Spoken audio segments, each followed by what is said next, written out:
Hi friends, మనం ఇప్పుడు చుక్కాకు పప్పు చేసుకుందామండి. చుక్కాకు పప్పు కోసం టమోటాలు సన్నగా చాప్ చేసి పెట్టుకోవాలి. పెద్ద టమోటాలు ఒక 3, అలాగే చిన్న అల్లం ముక్క సన్నగా తరిగి పెట్టుకోవాలి. వెల్లుల్లిని తోలు తీసేసి చిన్న చిన్న ముక్కలు చేసుకోవాలి. కరివేపాకు కట్ చేసి పెట్టుకోవాలి. ఉల్లిపాయలు సన్నగా కట్ చేసి పెట్టుకోవాలి. అలాగే చుక్కాకు బాగా ఒలిచేసుకొని సాల్ట్ వాటర్లో బాగా కడిగేసుకొని వడబోసి పెట్టుకోవాలి. ఇలాగా ఆకే కాకుండా సన్న సన్న కాడలు కూడా వేసుకోవచ్చండి. పుల్ల పుల్లగా బాగుంటుంది. ఇప్పుడు మనం స్టవ్ దగ్గరికి వెళ్ళిపోదాం. హాయ్ అండి, ఇప్పుడు మనం చుక్కాకు పప్పు చేసుకుంటాం కదండి. తిరుమత కోసం ఒక కడాయి పెట్టుకొని కడాయిలో ఆయిల్ వేగిన తర్వాత ఆకుకూర పప్పులోకి మజ్జిగ మిరపకాయలు చాలా బాగుంటాయండి. ఫస్ట్ ఆయిల్లో నేను కొన్ని మజ్జిగ మిరపకాయలు వేసి వేపేసుకుంటాను. ఇవి వేగిన తర్వాత మనం ఇదే కడాయిలో పోపు పెట్టుకుందాము. ఇవి బాగా నల్లగా వేపుకోవాలండి. బాగా మజ్జిగ మిరపకాయలు వేపుకున్నామంటే కనుక ఆకుకూర పప్పులోకి చాలా బాగుంటాయి. ఈ ఆయిల్లోనే మనం చుక్కాకు పప్పుకి తిరమాత పెట్టేసుకుందాము.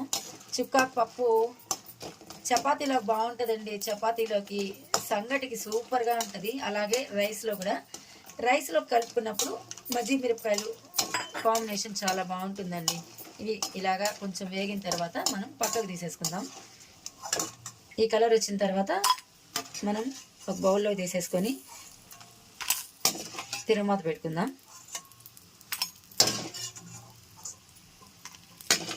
అంతే, చుక్కాకు పప్పులోకి మజ్జిగ మిరపకాయలు రెడీ అయిపోయాయి.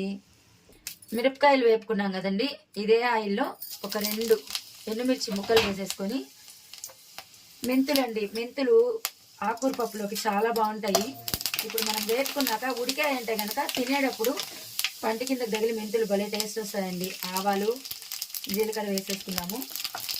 ఇప్పుడు ఆవాలు జీలకర్ర చిటపట్టమన్నాక కరివేపాకు నేను ఎప్పుడు కట్ చేసి వేసుకుంటానండి. ఎందుకంటే ఏది పక్కన పెట్టేయకుండా ఉంటారు. ఇదైతే కలుపుకొని తినేస్తాను.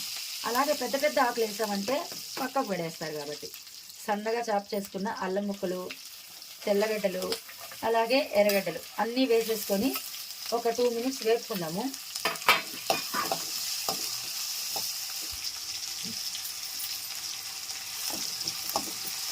ఇలా ఒక 2 మినిట్స్ వేపుకున్నాక ఇదే ఆయిల్లో మనం ఇంగు వేసుకుందామండి. ఇంగు పోపు సూపర్గా ఉంటుంది అన్ని వంటల్లోకి. పసుపు ఇంగువ వేసుకొని వేపుకుందాము.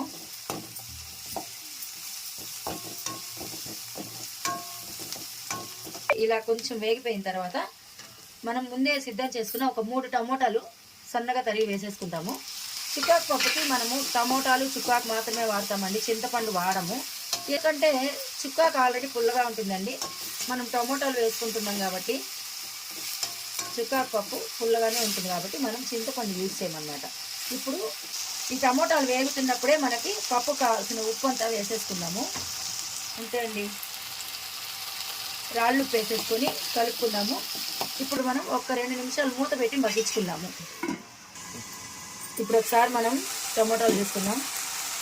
చూసారా, టమాటో బాగా మెత్తబడిపోయింది. ఎర్రగడ్డలు తెల్లగడ్డలు కూడా మెత్తబడిపోయాయండి. ఇప్పుడు మనం చుక్కాకు వేసుకుందామండి. మనం ముందే శుభ్రం చేసి పెట్టుకున్న చుక్కాకు వేసేసుకుందాము.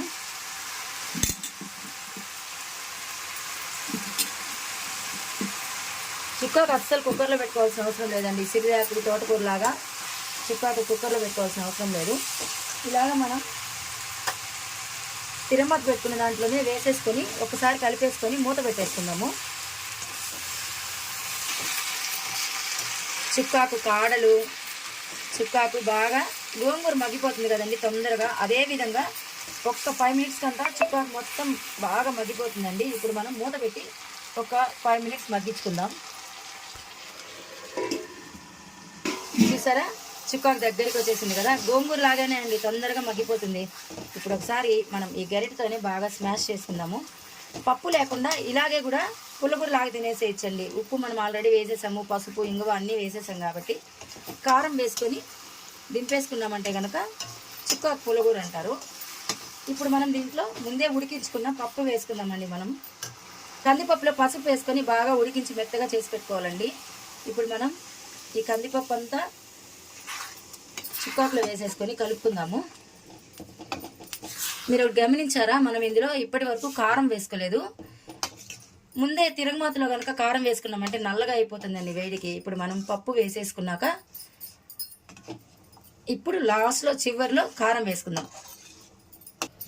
ఇలాగా మనం చుక్కాకు ఉడికిన దాంట్లో కందిపప్పు ఉడికించుకొని వేసేసుకున్నాక ఈ స్టేజ్లో మనం 2 స్పూన్లు కారం వేసుకుంటామండి. మామూలు కారమే అండి ఇది. ఇందులో ధనియాల మిరపొడి కానీ సాంబార్ పొడి కానీ ఏమీ లేదు. ఉత్త పచ్చి కారం అండి. చాలా బాగుంటుంది చుక్కాకి. లేదు మాకు కారం ఇష్టం లేదు అనుకునే వాళ్ళు పచ్చిమిరకాయల పేస్ట్ కూడా వేసుకోవచ్చు. నేనైతే కారం వేస్తానండి. మా ఇంట్లో చుక్కా కంటే ఇలాగే చేస్తాము. చాలా బాగుంటుందండి. చపాతీలోకి, సంగట్లోకి, రైస్లోకి ఇలా మనం కారము పప్పు అన్నీ బాగా కలిపేసుకొని ఒకసారి మూత పెట్టేసుకుందాము. ఒక్క పొంగు వచ్చిన తర్వాత ఆఫ్ చేసుకొని ఇంకా సర్వ్ చేసుకోవడమే. సరే, కలర్ఫుల్గా ఉంది కదా ఆకుకూర పప్పు, చుక్కాకు పప్పు. టేస్టీగా ఉంటుందండి. అన్నంలో కలుపుకొని 1 స్పూన్ నెయ్యి వేసుకొని మనం ముందే వేపుకున్నాం కదా, మజ్జిగ మిరపకాయలతో నంచుకున్నామంటే కన్నా సూపర్గా ఉంటుంది. ఇప్పుడు మనం ఒక్కసారి మూత పెట్టేసుకొని ఒక 2 మినిట్స్ మగ్గించుకుందాము. ఒకసారి చూసుకుందామండి. చూసారా బాగా కుతుకుతులాడుతుంది చూడండి. అంతే అండి. ఇప్పుడు మనం స్టవ్ ఆఫ్ చేసేసుకొని సర్వింగ్ బౌల్లోకి తీసుకుందాం. ఆకుకూర చూసారా ఎంత టెంప్టింగ్గా ఉంది కదండి. టేస్ట్ కూడా అలాగే ఉంటుంది. ఒకసారి ట్రై చేయండి. ఇలాగా కుక్కర్లో పెట్టుకోవాల్సిన అవసరమే లేదండి. చుక్కాకు బాగా మగ్గిపోతుంది. ఇప్పుడు మనం సర్వింగ్ బౌల్లోకి తీసేసుకుందాం. టేస్టీగా చుక్కాకు పప్పు రెడీ అయిపోయింది. చుక్కాకు పప్పుతో పప్పు చేసుకున్నాం కదండి, దానికోసం రైస్ పెట్టుకుందాము. రైస్లో కూడా చాలా బాగుంటుందండి. మాదైతే బ్రౌన్ రైస్ అండి. నేను పప్పు పెట్టేసుకొని 1 స్పూన్ నెయ్యి వేసుకొని మనం ముందే వేపు పెట్టుకున్నాం కదా మజ్జిగ మిరపకాయలు, 2 మజ్జిగ మిరపకాయలు, అప్పుడాలు వేసేసుకొని ఇదిగోండి మనం ముందే చేసుకున్నాం కదా చుక్కాకు పప్పుతో మజ్జిగ మిరపకాయతో తిందామా. ఇలా మనం అన్నంలోకి పప్పు నెయ్యి మజ్జిగ మిరపకాయలతో కనుక తిన్నామంటే కమ్మగా ఉంటుందండి. టేస్ట్ అందరికీ నచ్చుతుంది. ఒకసారి ఇలా ట్రై చేయండి. చుక్కాకు పప్పు మజ్జిగ మిరపకాయలు వడియాలతో కనుక తిన్నారంటే చాలా టేస్టీగా ఉంటుందండి. మీరు కూడా ఇలాగే చేసుకొని టేస్ట్ ఎలా వచ్చిందో కామెంట్ బాక్స్లో తెలపండి. నా ఛానల్ కొత్తగా చూస్తున్న వాళ్ళైతే కల్కితో కబుర్లు ఛానల్ని సబ్స్క్రైబ్ చేసుకోండి.